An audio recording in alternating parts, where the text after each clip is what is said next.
Hello everyone, welcome back to another episode of Let's Play Pokemon Black. I'm your PokeGamer. In the last episode we took on the first two members of the Elite Four, Chantal and Grimsley. Today we're going to be taking on Marshall and Caitlin. We're going to be starting off with Marshall here because he's going to be the biggest pain in the ass out of all four of these members. Ideally I wanted to do this last, but I figure might as well get this, just get it out of the way because Marshall's a pain in the ass. I have no flying moves or psychic moves, so I have nothing super effective against anything he has.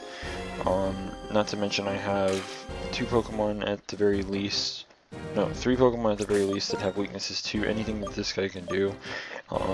Chandelure is weak to the rock moves that he has on every single one of them except for the first Pokemon he uses, which has a ground move. And then he has fighting, obviously, against everything that, you know, is good against my fucking Scrafty and my Excadrill. So it's kind of a pretty difficult thing here. And I was going through my bag here just to see if there wasn't any other moves that I could use, but I mean, so yep, we're starting off with the toughest person of the Elite Four, at least for me and the team that I've come up with, Marshall. He leads with a throw, and I'm leading with Samurott here. Samurott's the best thing I think I have that can hit neutrally and do decent damage. I also ended up giving him back the, what's it called? I tried recording this once before, and I kind of goofed on something, so I was like, okay, whatever, restart. And I remembered that last time he started off with Bulldoze, so I decided to predict that and go for the X speed to kind of make sure that my speed was, and I go for the Surf. That way because I knew I was going to end up having to take 2 hits, at least this way I'd still be at -1 rather than -2. So I just go for the Surf, tried to do as much damage, and then I kill it. So, I mean, that's kind of all I could really do here. So he sends in his Sock. Sock's kind of a pain in the ass because I'm sure that anyone who remembers, Sock has the ability Sturdy, which means it can take a hit and live, but I don't do enough to kill this thing. It brings it down to the red, so I kind of know he's going for the full restore here. So I go for the Aqua Jet to get some damage and break the Sturdy, because, that way if I happen to get a good damage on it, I can kill it. But the thing is I remember that I'm kind of slower than Sock because of that Bulldoze, so I go for the full restore just to be safe, because, you never know if I'm going to get crit by, Stone Edge or not. So I go for that. He doesn't crit me, which is great, and then I just decide to kill it with Surf. Of course I have to take another Stone Edge to the face. Thank you, fucking Bulldoze. But that takes care of Sock. So health is low. If I remember correctly, this wasn't supposed to happen. I meant to actually switch out here, but I also knew from the previous time that I tried to record, he was probably going to go for Hammer On here. It did a lot of damage to Samurott last time when I tried to record this, so I mean, I figured that's what he was going to go for. Here I go for the Confuse Ray, trying to get that instant confusion on him. Hopefully he would hit himself, but unfortunately he does not, but he does miss the Stone Edge. So I decided to go for the Will-O-Wisp. If I remembered correctly, he was not a gut set, so yeah, that was kind of a thing. He hits me with the Stone Edge and it does far less than I thought it would. So I just decided to blast him with Fire Blast here. So I mean, Fire Blast for the win, all day. I guess I should be paying a little more attention to my screen. The reason why I'm not is because I'm kind of trying to multitask here while I'm also recording commentary. The reason why I need to kind of focus on my screen is because I know that one of the contests for Yu-Gi-Oh have been, circulating around, so I've been gaining a few more subs. Thanks to you who have been subbing to me, by the way. So here I'm sacrificing Volume, if you couldn't tell. Just figured I'd cover that real quick. But yeah, since there's subs coming in, if I happen to get any subs while I'm recording my narration, I'm going to just be like, hey, shout out to you, man. Because, it's cool that you subscribe, whether you came here for just the contest or if you just came here to actually enjoy the content. Whatever, your choice. So like I said, I had to sacrifice off the, the Cavalian give myself a free save switching while, you know, being able to just not take a shit ton of damage, I guess, to get rid of it. And that takes care of Marshall. Not that hard, really. I mean, it's kind of a pain in the ass with the way that, you know, things are typed. Like, if I'm not mistaken, I think I have one Pokemon maybe that can use Psychic, but that's a post-game TM, so I kind of can't do that. And like, okay, you could use the logic, well, why don't you use an emulator to trade with your game? Well, obviously that's not a thing anymore, because, you know, wireless is down. So I'm sure there's probably a way that you can actually use like 2 emulators to trade between one another, like I mean, infrared, quote unquote. Even though I don't think that's actually a thing, but yeah, whatever. I don't know. I could be wrong. So I mean, it's kind of a thing. But yeah, here I thought that the rare candy didn't do what I was hoping it would do. I didn't know if they had changed it or not. When you rare candy a fainted Pokemon, it gains health usually through its level up. So I figured it would revive it, and then I wouldn't have to use a revive, and it did work, but I just didn't see it. Maybe because the screen was moving too fast or something. I don't know. But yeah. Anyways, we're moving on to the final member of the Elite Four. Caitlin, I mentioned this when we first got into the Elite Four. She is a Psychic type specialist. She carries, I think, a form of Anti-Ghost on everything on her team except for her lead. Her lead is going to be Rio Nicholas. She also carries a Musharna, a Sigilif, and I can't remember the last one off the top of my head. But yeah. So back when I got Excadrill, I mentioned something, and you're going to see why it was a good thing. Because Excadrill is going to be the MVP of this entire fight, not Scrafty and not Chandelure. And we get another subscriber. Elite Proper has subscribed. Thank you very much for that. Like I said, I do shoutouts like that if you want me to do that sub. That's cool. Anyways, well, you make sure you do it when I'm potentially doing my commentary, because at least then I can be like, hey, yeah, sub, thanks, man, you know. Anyways, the first Pokemon goes down. Easy breezy, whatever. I go for the bug move, X-Scissor, and do a shit ton of damage. I should have done Swords Dance here, knowing that Musharna can't seem to do very much to me in the first place, but I just wanted to kill this thing.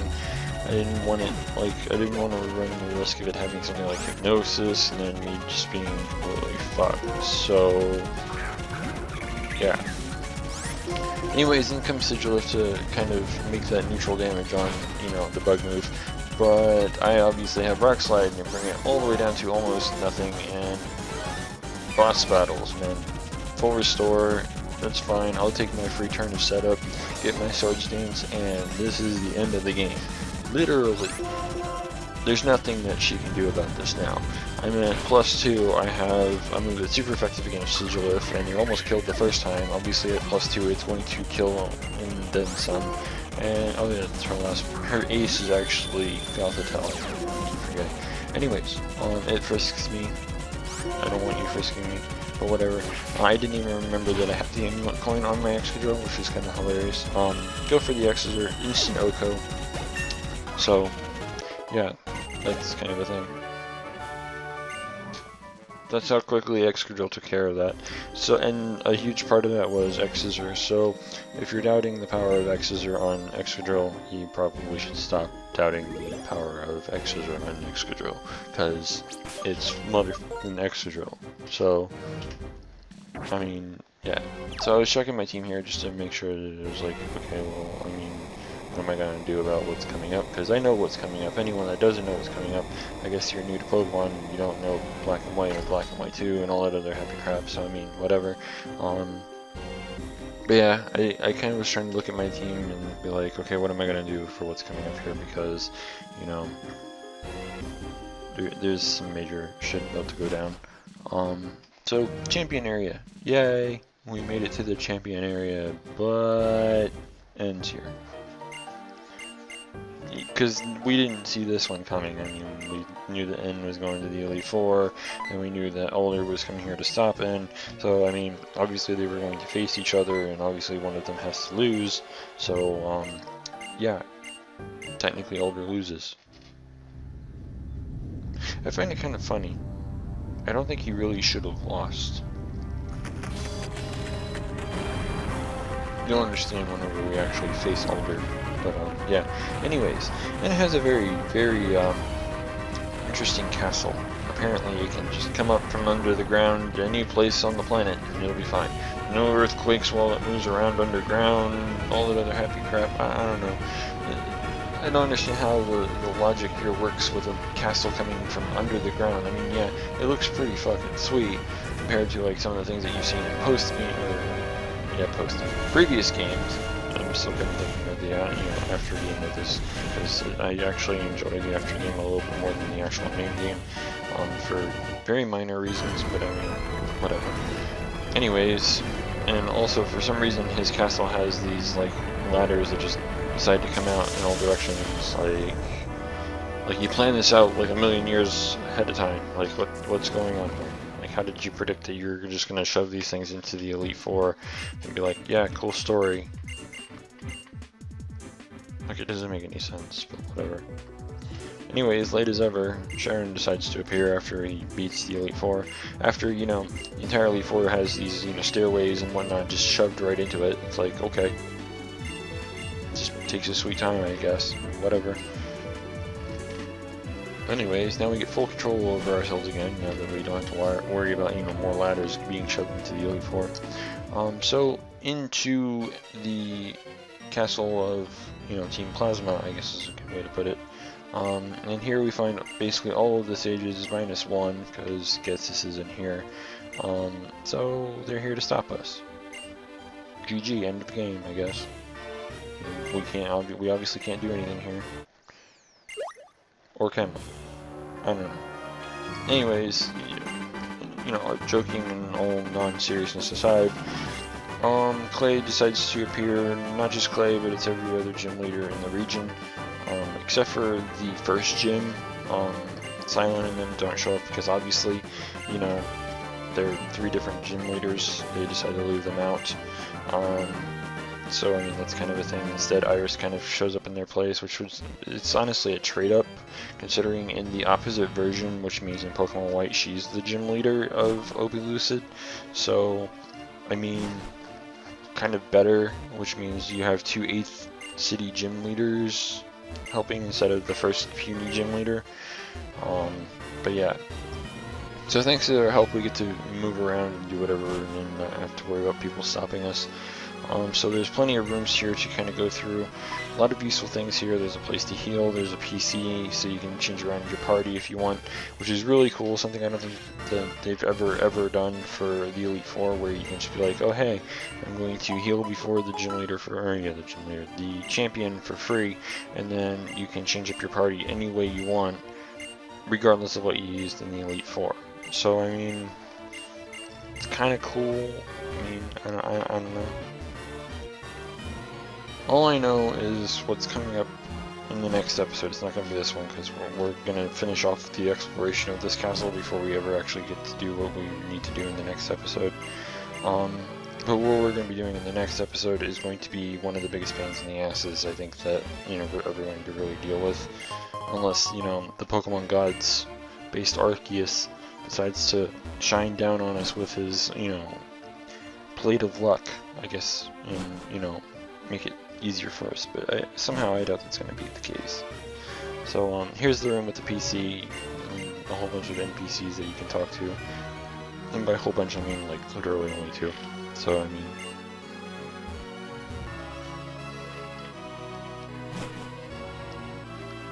there's really not much here though. Otherwise, there are items that you can get. There are there's like full restores, there's max potions, there's all kinds of cool stuff like that. An example, max revive. By the way, max revives sell for a good amount, so I mean, if you really need the money, whatever, then that's kind of a thing.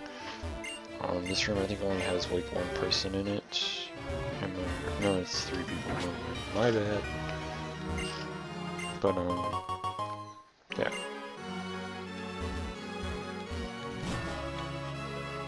You probably hear me pushing buttons. It's me actually checking the GTS right now. I'm still trying to do more than one thing at the same time. Yeah, like, it's just gonna be a major pain. And next, anyone that knows this game is gonna know what I'm talking about here. But next episode's where we're also gonna be getting our last team member, which means off screen I'll be soft resetting probably for a better one. But yeah. So I mean, kind of spoiler there, I guess. But that's for anyone who knows what's actually going on in the post game, or not, yeah, in the post game, in the next episode. I keep thinking post game. I don't fucking know why, but whatever. So yeah, with this room we'll basically be done. There's only 2 NPCs in here, and the next floor is where shit goes down. So yeah. I guess I should start talking about this now. In the next episode, what we're going to be doing is finding out what, what we're going to be doing with N here, and probably there's going to be a showdown or something. So yeah, if you haven't already, don't forget to rate, comment, subscribe, and until next time, this is the PokeGamer signing out.